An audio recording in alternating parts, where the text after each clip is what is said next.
जय श्री कृष्णा। राधे राधे। आपका बहुत बहुत स्वागत है मेरे चैनल एच के सात्विक मोटिवेशन में। सकट चौथ का व्रत महिलाएं माघ मास के कृष्ण पक्ष की चतुर्थी को रखती हैं। संतान की दीर्घायु के लिए माताएं इस व्रत को पूरी श्रद्धा और आस्था के साथ करती हैं। इस दिन गणेश जी की पूजा की जाती है और चंद्रमा को अर्घ देने के बाद महिलाएं पानी पीकर व्रत तोड़ती हैं। इस संकष्टी चतुर्थी को सकट चौथ, संकटा चौथ, संकष्टी चतुर्थी, तिल चतुर्थी और तिल चौथ के नाम से जाना जाता है। आइए जानते हैं इस व्रत का महत्व, पूजा विधि और शुभ मुहूर्त के बारे में। उदया तिथि के मुताबिक सकट चौथ 17 जनवरी 2025 को रखा जाएगा। इस दिन भक्त गणेश जी की पूजा करते हैं। सकट चौथ को तिथि 17 जनवरी को सुबह 4:06 पर शुरू होगी। यह 18 जनवरी सुबह 8:30 पर समाप्त होगी। इसलिए माताएं सकट चौथ का व्रत 17 जनवरी को रखेंगी। इस दिन रात को चंद्रमा को अर्घ देंगी। सकट चौथ का बड़ा महत्व है। संकष्टी चतुर्थी संकटों को दूर करने वाली चतुर्थी भगवान गणेश को समर्पित है। इस दिन महिलाएं अपनी संतान की खुशहाली और लंबी उम्र के लिए निर्जला व्रत रखती हैं। गणेश जी प्रथम पूज्य देवता होने के कारण हर शुभ कार्य से पहले पूजे जाते हैं। इस व्रत में उपवास के साथ गणेश जी की कथा भी सुनी जाती है। मान्यता यह है कि इस व्रत को करने से आपकी संतान को करियर में बड़ी सफलता प्राप्त होती है और उनकी तरक्की होती है। सकट चौथ पर भगवान गणेश की पूजा का विधान बताया गया है। सुबह सूर्योदय से पहले उठकर नहाकर साफ और पीले कपड़े पहनने चाहिए। गणेश जी का ध्यान करके व्रत का संकल्प लें। हरे या लाल कपड़े से ढकी चौकी पर गणेश जी की मूर्ति या तस्वीर रखें। सिंदूर, फूल, फल, मिठाई, दूर्वा और तिल से बनी चीज़ों का गणेश जी को अर्पित करें। सकट व्रत को कथा पढ़ें, गणेश जी की आरती करें, प्रसाद में सभी को बांटें। इस दिन व्रत रखने और पूजा करने से संकट दूर होते हैं। सकट को चौथ के दिन गणेश जी की पूजा विशेष फलदायी मानी जाती है। इस बार रात में 9:09 पर चंद्रोदय होगा। इस दिन चंद्रमा को अर्घ देकर उनकी पूजा करना काफ़ी शुभ माना जाता है।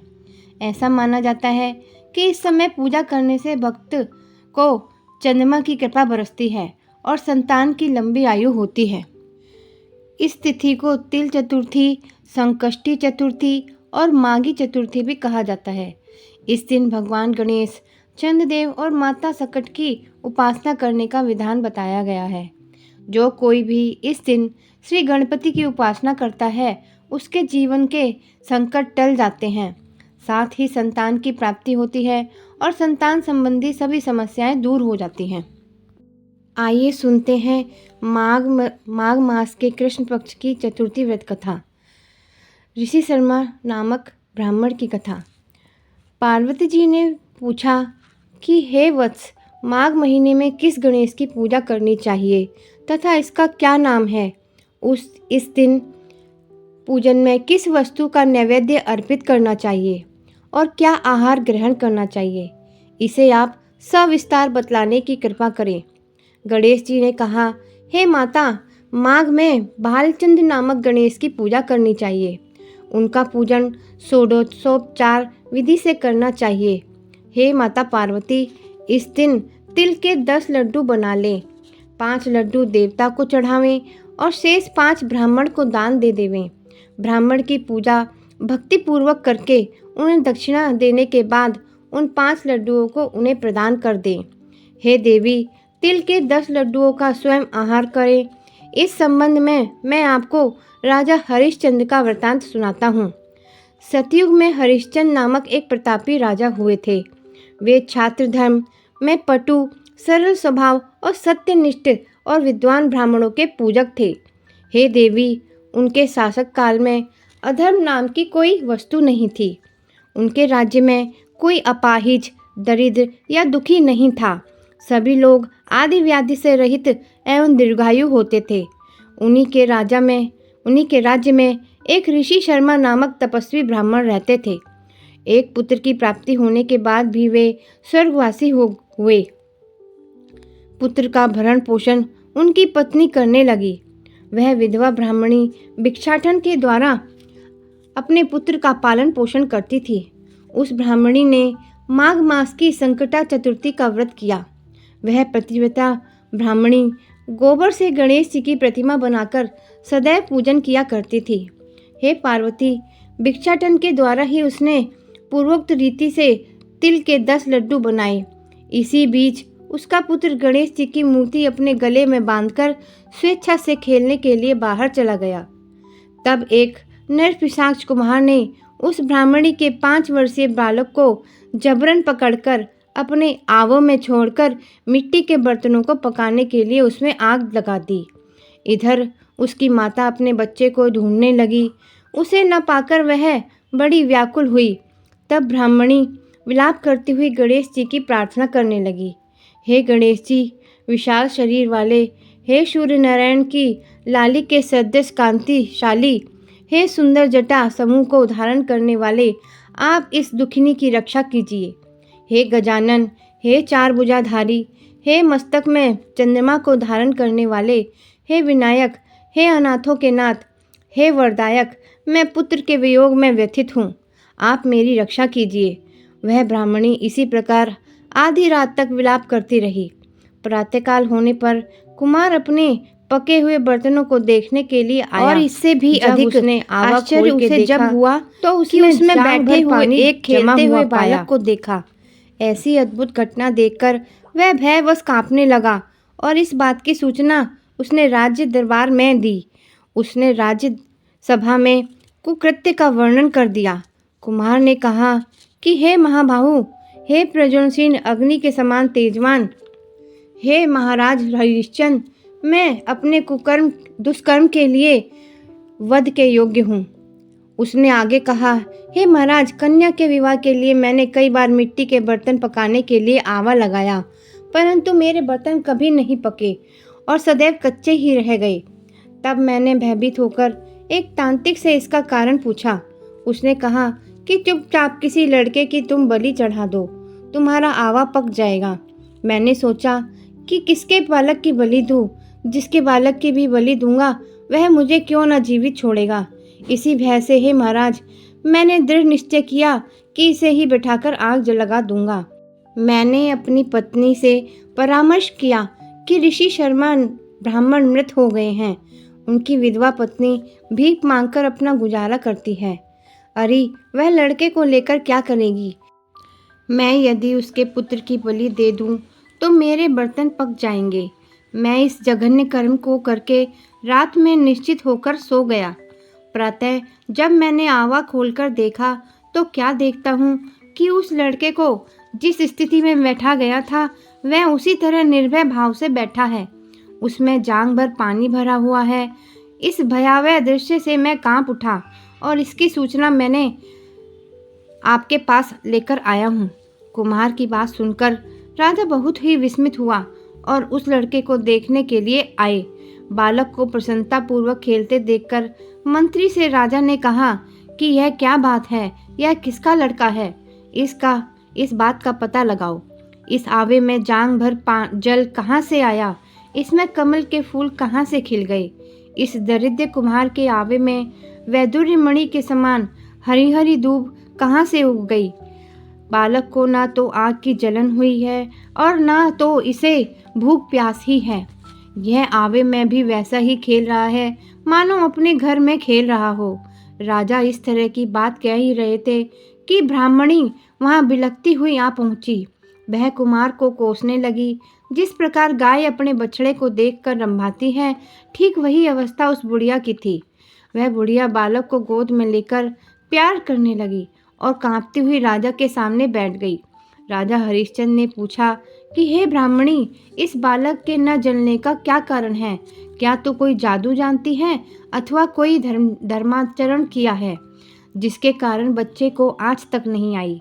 राजा की बात सुनकर ब्राह्मणी ने कहा, हे महाराज, मैं कोई जादू नहीं जानती और ना तो कोई धर्माचरण, तपस्या, योग, दान आदि की प्रक्रिया जानती हूँ। हे राजन, मैं तो संकट नाशक गणेश चतुर्थी का व्रत करती हूँ। उसी व्रत के प्रभाव से हे राजन, मेरा पुत्र जीता जागता बच गया। ब्राह्मणी की बात सुनकर राजा ने कहा कि मेरे राज्य संपूर्ण जनता इस संकट नाशक गणेश चतुर्थी का व्रत करे। इसमें मेरी पूर्ण सम्मति है। राजा ने उसकी परिक्रमा करते हुए कहा कि हे प्रतिव्रते, तू धन्य है। राजा ने संपूर्ण नगरवासियों को गणेश जी का व्रत करने का आदेश दिया। इस आश्चर्यजनक घटना के कारण सभी लोग उस दिन से प्रत्येक मास की गणेश चतुर्थी का व्रत करने लगे। इस व्रत के प्रभाव से ब्राह्मणी ने अपने पुत्र के जीवन को पुनः पाया था। इतना कहने के बाद श्री कृष्ण ने कहा, हे युधिष्ठिर, आप भी सर्वोत्तम व्रत को कीजिए। इस व्रत के प्रभाव से आपकी सभी मनोकामनाएं पूर्ण होंगी। आप मित्रों, पुत्रों, पौत्रों को सुख देने वाले साम्राज्य को प्राप्त करेंगे। हे महाराज, जो लोग इस व्रत को करेंगे उन्हें पूर्ण सफलता मिलेगी। भगवान कृष्ण की यह बात सुनकर युधिष्ठिर बहुत प्रसन्न हुए और माघ कृष्ण गणेश चतुर्थी का व्रत करके निष्कंटक राज्य भोगने लगे। बोलो गणेश भगवान की एक दूसरी कथा जो बहुत ही प्रचलित है। एक साहूकार और साहूकारनी की कथा। एक साहूकार और एक साहूकारनी थे। वह धर्म पुण्य को नहीं मानते थे। इसके कारण उनके कोई बच्चा नहीं था। एक दिन साहूकारनी पड़ोसी के घर गई। उस दिन सकट चौथ था। वहाँ पड़ोसन सकट चौथ की पूजा करके कहानी सुना रही थी। साहूकारनी ने पड़ोसन से पूछा, तुम क्या कर रही हो? तब पड़ोसन बोली कि आज चौथ का व्रत है, इसलिए कहानी सुना रही हूँ। तब साहूकारनी बोली, चौथ के व्रत करने से क्या होता है? तब पड़ोसन बोली, इसे करने से अन्न, धन और सुहाग पुत्र सब मिलता है। तब साहूकारनी ने कहा, यदि मेरा गर्भ रह जाए तो मैं 1.25 सेर तिलकुट करूँगी और चौथ का व्रत करूँगी। श्री गणेश भगवान की कृपा से साहूकारनी के गर्भ रह गया तो वह बोली कि मेरे लड़का हो जाए तो मैं 2.5 सेर तिलकुट करूँगी। कुछ दिन बाद उसके लड़का हो गया तो वह बोली कि हे चौथ भगवान, मेरे बेटे का विवाह हो जाए तो 5.25 सेर का तिलकुट करूँगी। कुछ वर्षों बाद उसके बेटे का विवाह तय हो गया और उसका बेटा विवाह करने चला गया, लेकिन उस साहूकारनी ने तिलकुट नहीं किया। इस कारण से चौथ देवी क्रोधित हो गई और उन्होंने फेरों से उसके बेटे को उठाकर पीपल के पेड़ पर बिठा दिया। सभी वर को खोजने लगे पर वो नहीं मिला। हताश होकर सारे लोग अपने अपने घर को लौट गए। इधर जिस लड़की से साहूकारनी के लड़के का विवाह होने वाला था, वह अपनी सहेलियों के साथ गणगौर पूजा के लिए जंगल में दूब लेने गई। तभी रास्ते में पीपल के पेड़ से आवाज़ आई, ओ मेरी अर्धब्याही। यह सुनकर जब लड़की घर आई, उसके बाद वह धीरे धीरे सूखकर कांटा होने लगी। एक दिन लड़की की माँ ने कहा, मैं तुम्हें अच्छा खिलाती हूँ, अच्छा पहनाती हूँ, फिर भी तू सूखती जा रही है, ऐसा क्यों? तब लड़की अपनी माँ से बोली कि माँ, जब भी दूब लेने जंगल जाती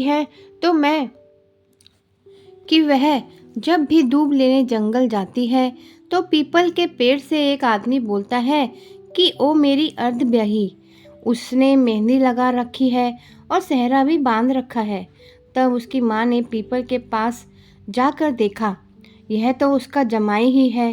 तब उसकी माँ ने जमाई से कहा, यहाँ क्यों बैठे हैं? मेरी बेटी तो अर्धब्याही कर दी, अब क्या लोगे? साहूकारनी का बेटा बोला, मेरी माँ ने चौथ का तिलकुट बोला था लेकिन नहीं किया, इसलिए चौथ माता ने नाराज होकर यहाँ बैठा दिया। यह सुनकर उस लड़की की माँ साहूकारनी के घर गई और उससे पूछा कि तुमने सकट चौथ का कुछ बोला है क्या? तब साहूकारनी बोली, तिलकुट बोला था। उसके बाद साहूकारनी बोली, मेरा बेटा घर आ जाए तो 2.5 मन का तिलकुट करूँगी। इससे श्री गणेश भगवान प्रसन्न हो गए और उसके बेटे को फेरों में लाकर बैठा दिया। बेटे का विवाह धूमधाम से हो गया। जब साहूकारनी के बेटा एवं बहू घर आए तब साहूकारनी ने 2.5 मन तिलकुट किया और बोली, हे चौथदेव, आपके आशीर्वाद से मेरा बेटा बहू घर आए हैं, जिससे मैं हमेशा तिलकुट करके व्रत करूँगी। इसके बाद सारे नगरवासियों ने तिलकुट के साथ सकट व्रत करना आरंभ कर दिया। हे सकट चौथ, जिस तरह साहूकारनी और बेटे बहू को से मिलवाया, वैसे ही हम सबको मिलवाना। इस कथा को कहने सुनने वालों का भला करना। विघ्नहर्ता गणेश सबकी विघ्न हरे और सबके संकट काटें और सबकी मनोकामनाएं पूर्ण करें। इसी के साथ गणेश जी भगवान की जय। अगर आप मेरे चैनल पर नए हैं तो चैनल को सब्सक्राइब करना ना भूलें, ताकि आने वाली और भी कथाओं और वीडियो के बारे में आपको जानकारी मिल सके। कमेंट में जय श्री गणेश लिखना ना भूलें। जय हो गणपति महाराज की जय, सकट चौथ माता की जय।